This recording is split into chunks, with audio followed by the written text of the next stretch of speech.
we acknowledge that there are areas where you have performed better than we have done, and we want to have a conversation with you, to learn from you as our brothers from Mbarara city on the following areas.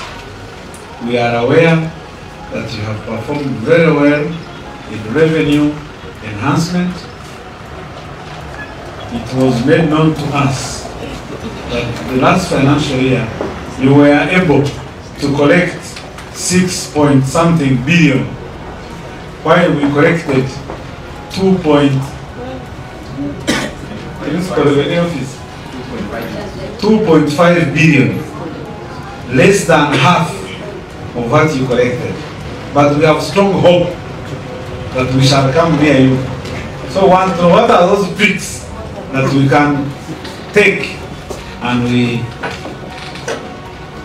get near you? Number two, we are also aware that you have made strides in physical planning.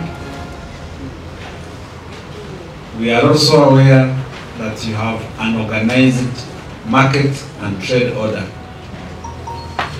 We are also aware that you were one of the cities in this country that started solid waste collection privatization. We want to learn from you. Was it easy? And since you privatized it, would you want to go back to where you were? If there are advantages, can we know them? How have you gone through it all? And finally, I want to thank VNG. In our conversation with VNG, a greater part of Lira city